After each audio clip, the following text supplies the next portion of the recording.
Muchas gracias, senadoras, por la invitación y también todos los participantes. Me da gusto verlos por aquí. Creo que nos vamos a estar viendo seguido considerando lo importante que están siendo los cambios en la movilidad en este contexto. Este, Tratando de ocupar con precisión los 10 minutos, si no es que menos, hay tres cosas que me gustaría enfatizar y después trataré de dar algunos detalles de cómo estamos operando el transporte en la Ciudad de México, previendo o que tal vez nos dan algunas vistas hacia dónde tendremos que ir en términos de operación. Que al menos desde nuestro punto de vista y el gobierno de la ciudad somos muy enfáticos en la operación. Obviamente la construcción de infraestructura y todo, pero sí nos preocupa que podamos mantener un sistema que funciona bien cotidianamente, ¿no?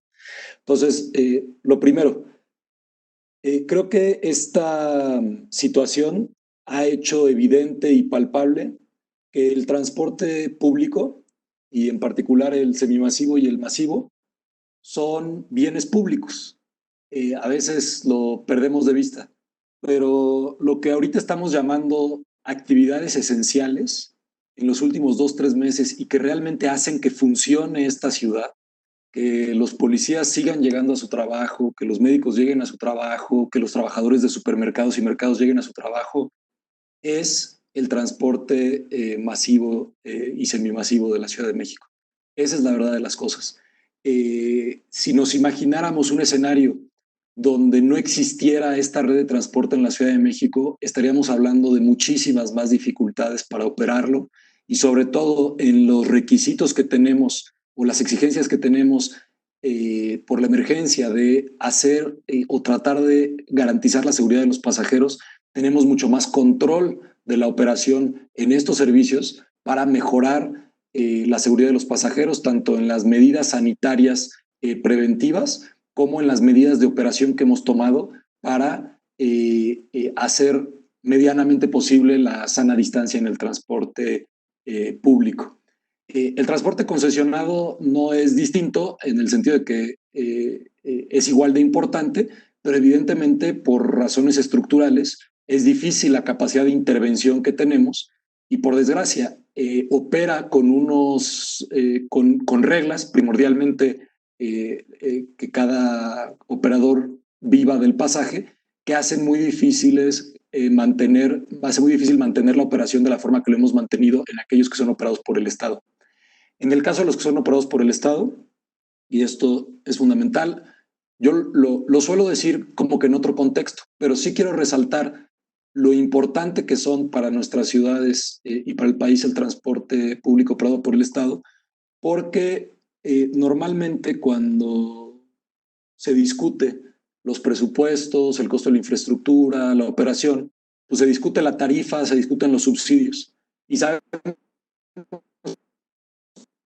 extremas en ambos sentidos, desde los que dicen, no debería de haber subsidio, hasta los que dicen, pues debería ser gratis, ¿no? Y nosotros pues creemos que lo más prudente es tener alguna combinación de subsidio con tarifa, todo dentro de lo razonable, pero cuando se habla de no subsidiar el transporte, a mí lo que me pesa mucho es que quienes hablan de no subsidiar el transporte no se dan cuenta que el impacto del transporte en condiciones normales es en el mercado laboral primordialmente. Es decir, el subsidio al transporte público es un subsidio al mercado laboral. ¿Por qué? Porque tenemos ciudades con cierta expansión horizontal, en donde las personas que tienen salarios más bajos y no pueden pagar vivienda en la zona central de la ciudad donde están los trabajos, vienen de forma barata y relativamente rápida al centro de la ciudad. Y eso permite que los empleadores contraten a personas a un menor salario que si contrataran a personas que solo viven en la zona central de la ciudad y que pueden pagar el valor de la tierra en la zona central de la ciudad. Evidentemente, si uno se pone a analizarlo en términos urbanos y de mediano y largo plazo, pues hay que cambiar toda la estructura urbana y podría ser distinto la relación entre el mercado laboral y el transporte, pero esos son como placas tectónicas. En términos del transporte, la realidad es que al subsidiar el transporte masivo estamos subsidiando el mercado laboral para beneficio de los empleadores y de toda la economía de la ciudad. En una emergencia sanitaria, eso se hace pues radicalmente, queda radicalmente subrayado. Si no es por ese subsidio masivo que tenemos al transporte, pues tendríamos que imaginarnos cómo estaría operando la ciudad en términos laborales y lo que llamamos trabajos esenciales. Es simplemente la forma más eficiente de mover gente y probablemente es en las condiciones correctas la más cómoda y segura. Eso es lo primero. Lo segundo que nos llama la atención y nos debe parar las antenas de alerta es que todas esas virtudes que tiene el transporte masivo en una emergencia sanitaria pueden ser sus defectos. Es decir, toda la eficiencia y toda la seguridad a la que estamos acostumbrados en el transporte masivo, en una emergencia sanitaria donde hay contagios a través de vías respiratorias, puede ser su principal defecto. Y eso podemos tomar medidas preventivas, podemos tomar medidas operativas como hemos estado haciendo, preventivas, todo lo que tiene que ver con sanitización, con garantizar la ventilación. Está todo estudiado que la ventilación es clave, ventilación natural. Y tres, el uso de cubrebocas. Y ahora también nosotros hemos extendido el uso de cubrebocas a pedirle a la gente que no grite, no cante y hable lo menos posible en el transporte público, porque toda la información que recibimos de las autoridades sanitarias es que estornudar es lo que más hace que avientes partículas de saliva, después toser, después gritar, después cantar y por último hablar. Pero lo que más hacemos durante el día es hablar. Y en el transporte público, donde tenemos un lugar cerrado, es particularmente importante que no estemos echando micropartículas de saliva. Esas son las que podemos hacer en términos preventivos. Hemos hecho otras en términos operativos, como ustedes saben, cerramos estaciones del metro y del metrobús para mejorar la frecuencia de paso en los lugares con aglomeraciones. Para hacer esto, hicimos una muy precisa revisión de horas por estación de afluencia y como tenemos una reducción de 70-75% de la afluencia en promedio.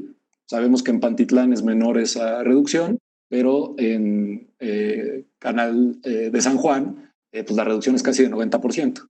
Entonces cerramos las de menor afluencia para incrementar la frecuencia de paso en las de mayor afluencia. Sin embargo, es normal que justamente porque los riesgos del transporte público, las virtudes del transporte público en una emergencia sanitaria pueden ser sus riesgos, prevemos y estamos atendiendo que haya también una cosa que suele suceder más como placas tectónicas, que son los cambios modales, puede ser que suceda más rápido y que haya una búsqueda de viajes individuales. Los viajes individuales pueden ir a los coches, pueden ir a las motocicletas, pueden ir a las bicicletas y pueden ir a las caminatas. Los coches, conocemos los defectos de los coches y no solo conocemos los defectos de los coches en términos ambientales, sino que para las personas que no puedan adquirir un coche y estén obligadas a moverse en transporte público, los dejamos más tiempo en transporte público si hay congestionamiento. ¿Y dónde es más probable que se contagien? Pues en lugares donde hay muchas personas, donde pasan mucho tiempo y son cerrados, como es un autobús o un microbús. Entonces, no nos gustaría que el desplazamiento a viajes individuales sea a automóviles. Segundo, motocicletas. Las motocicletas tienen más virtudes en una emergencia sanitaria, sin embargo, como sabemos, tienen muchísimos defectos en términos de salud, de seguridad vial y ambientales.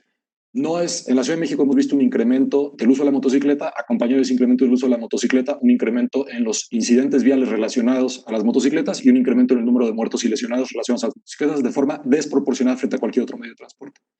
Eso no es particular en la Ciudad de México. Sucede en todas las ciudades del mundo donde hay un cambio modal hacia la motocicleta. Sucede en París, sucede en Hanoi, Vietnam. Sucede en todos lados. Es estructural que las motocicletas, por razones de la tecnología, y básicamente tiene que ver con la masa y la velocidad, siempre van a ser más peligrosas que cualquier otro medio de transporte. Incluso bajo las mejores condiciones operativas van a ser más peligrosas. Hay más riesgo, hay más exposición al riesgo. Y aparte está incrementando el uso de repartidores de motocicletas por las razones de la emergencia sanitaria. Entonces, digamos, tenemos que ser muy precavidos en qué quiere decir un cambio modal hacia las motocicletas. Y lo tercero es las bicicletas. Las bicicletas nos interesa mucho que si va a haber un cambio modal hacia viajes individuales, que estos sean hacia las bicicletas. Por esta razón estamos ofreciendo en la Ciudad de México como una alternativa al transporte semimasivo ciclovías emergentes, en particular en la línea 1 y línea 2 de Metrobús en este momento. La razón de ello es que no tenemos conflicto en el carril derecho y son avenidas principales que conectan sur, centro, norte de la ciudad y oriente, poniente, donde tenemos los viajes de mediano y largo alcance. Normalmente, y en otras ocasiones lo hemos platicado nosotros, así lo vemos en el gobierno de la ciudad, no es una perspectiva compartida por todo el mundo, nosotros vemos la bicicleta como parte del sistema de transporte público, es decir, sobre todo nos interesan los viajes multimodales para primer tramo y último tramo, por eso estamos haciendo bicistacionamientos, por eso nos concentramos en la periferia y en el centro y no tanto en viajes de mediano alcance. Sin embargo, en este contexto cambian las cosas donde pensamos que sí puede haber alguna transferencia modal del transporte público a la bicicleta. Hasta el momento, con la ciclovía emergente en Insurgentes, parece que tenemos buenos resultados, van unos pocos días, ya está continuando la extensión hacia CEU y después haremos la extensión hacia San Simón al norte al mismo tiempo, y esto pues tiene sus dificultades logísticas, pero pues estamos dándole tan rápido como podemos, y ya después la de Eje 4 Sur. Y aparte tenemos nuestro programa de infraestructura ciclista, que es muy ambicioso en términos de kilómetros y demás, que eso sigue sobre su marcha y de expansión de Ecobici y demás. Y la caminata también es un medio de transporte. Aquí creo que la clave es sí tener infraestructura peatonal, pero también información. Creo que muchas personas no saben o no tienen los comparativos de tiempos de viaje caminando versus transporte público, y al no tener información fidedigna de esos comparativos, optan por razones de hábito y rutinarias por el transporte público cuando tal vez los podrían hacer a pie. La mayoría de los viajes a la escuela en las mañanas se hacen a pie, la mayoría de los viajes de las mujeres para abasto se hacen a pie en las mañanas, lo cual también tiene implicaciones de género, mejorar la infraestructura peatonal, sobre todo dentro de las colonias. No quiere decir que no debamos, hay razones de seguridad vial primordialmente, pero no exclusivamente para mejorar la infraestructura vial, la infraestructura peatonal en ejes viales y otras vías peligrosas, pero dentro de las colonias es clave mejorar la infraestructura peatonal porque tiene un efecto desproporcionado sobre mujeres y niños cuando regresemos a las clases, pero también en este momento, porque las personas hacen paseos por razones de salud mental, aunque estén en su casa. Entonces también, evidentemente, es importante hacer eso.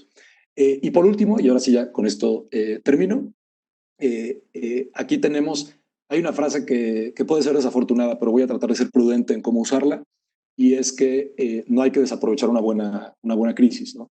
Y esto es la placa tectónica más difícil de mover. No tiene que ver con la estructura de las ciudades ni con la distribución modal de los viajes, sino con los viajes que no se necesitan hacer.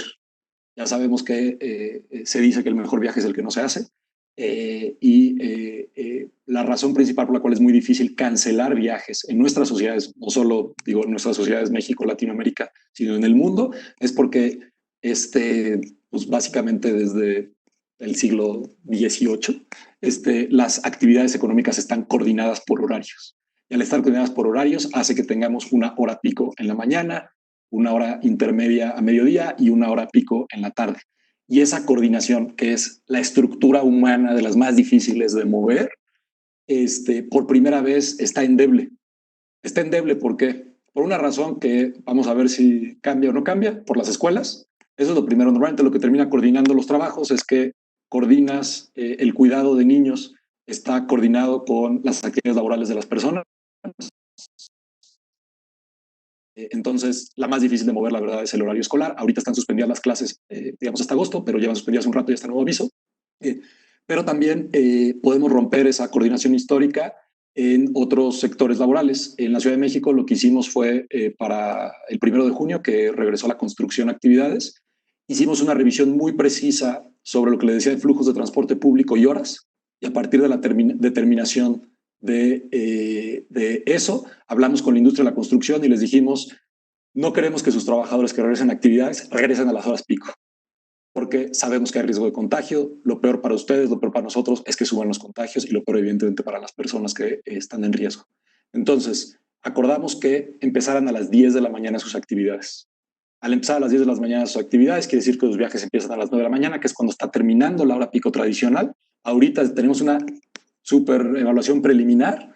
Parece que sí está funcionando, que sí los viajes que se incrementaron en los últimos días se incrementaron un poquito más después de las 9 de la mañana, lo cual quiere decir que sí logramos desplazar el pico un poquito, que es lo que queríamos, y la salida a las 7 de la noche. Igual, el pico en la tarde siempre en temas laborales es mucho más concentrado a las 6 de la tarde, porque sobre todo en manufactura y en construcción sí se cumplen los horarios de ley en términos de horas. Entonces, se concentra tal a las 6, se sube todo el mundo al transporte público, ¿no? Entonces, si lo logramos desplazar hacia las 7, pensamos que la gente salga de su centro laboral a las 6 o a las 6:30 y llegue al transporte público a las 7, lo cual lo saca de, que diga, salga a las 7 y llega al transporte público a las 8 o a las 7:30 y lo saca de la hora pico un poquito. Entonces, en eso ahí vamos, pero también la cancelación total de viajes con lo que es teletrabajo, ¿no? ¿Qué es lo que sabemos? Hemos hablado, por ejemplo, con el sector financiero. El sector financiero nos dijo, tenemos 80% de nuestros trabajadores en teletrabajo y creemos que podemos mantener así un buen rato. No es el único sector, aquellos que son servicios que no requieren contacto físico pueden hacerse de teletrabajo. Había que romper una barrera tecnológica como nosotros mismos lo estamos haciendo en estas reuniones, pero insisto, esta sí es una oportunidad que, siendo estructuralmente lo menos maleable en este momento, por primera vez que yo sepa, es relativamente maleable, ¿no? Entonces, son esas tres cosas que creo que hay que estar pensando hacia adelante. Muchas gracias y me quedo atento a cualquier duda o comentario. Maestro Layuz, muchísimas gracias por tu intervención. Y la verdad es que quiero comentar que la senadora Patricia Mercado y una servidora estamos justamente preparando un par de iniciativas que tienen que ver con esto que tú acabas de comentar, que nos parece muy relevante. El tema de los horarios escalonados para poder evitar las horas pico, que eso es lo que finalmente está generando tanto tráfico en las zonas metropolitanas, donde pues ya es imposible el poder tener un tercer piso o irnos así. Lo que tenemos que hacer es los horarios escalonados, tanto laborales como de las escuelas, que ojalá y se pueda lograr. Y también esta iniciativa va acompañada de otra que justamente es lo que tú comentabas, que es el home office, es el trabajo en casa, que podríamos implementar con un día al menos que pudiéramos trabajar desde la casa. Inclusive se han mostrado ahorita estudios que somos 30% más productivos trabajando como lo hemos tenido que hacer ahorita debido a la pandemia. Entonces creo que son dos iniciativas que tanto a la senadora como a tu servidora nos interesa muchísimo pues empujar fuertemente, porque ayudaría muchísimo el tema de la movilidad a que ya no tengamos esta saturación tan grande. Y bueno, daré entonces... Perdón, Sí, adelante. ¿puedo agregar una cosa? Se me olvidó mencionar otra cosa de los horarios escalonados. Esto fue una iniciativa que nos llegó del Instituto Nacional de Salud Pública y recordarán que hay como este modelito de los... esto lo digo en la emergencia sanitaria, pero no sabemos cuántos meses pueda durar mientras no tengamos una vacuna o un medicamento que la cure, ¿no? Entonces, está este modelito de 4x10, que son 4 días de trabajo presencial, 10 días en casa, porque lo que haces es que si la persona se contagia el primer día, después 3 días todavía no contagiamos, cuarto día empieza a contagiar, pero ya estás en tu casa y cumples casi la cuarentena entera de los 14 días que se necesitan. Es un tema de probabilidades, evidentemente no es de precisión, pero pues al tener una mejor probabilidad de que no contagies gente en los espacios tal. Ese es el esquema ideal, es un esquema muy difícil de ejecutar, ¿no? Para los trabajos que necesitan presencia física. Entonces nosotros, con los de el INSP, lo que ellos nos propusieron es hacer uno de 4x3. Entonces, en el sector de la construcción también lo acordamos así. La jornada laboral, la semana laboral es de lunes a jueves. Te contagias el lunes, no tienes síntomas martes, miércoles y jueves y por tanto no contagias. Empiezas a contagiar el viernes ya no estás bien. Y si tienes síntomas, que en promedio es el día 5, o sea, el sábado o el domingo, ya no te presentas a trabajar el lunes. Entonces también por eso acordamos eso, lo entendió muy bien la industria, la construcción y de hecho les gustó, dijeron, oye, esto suena muy razonable. Entonces una cosa también para considerar en este contexto.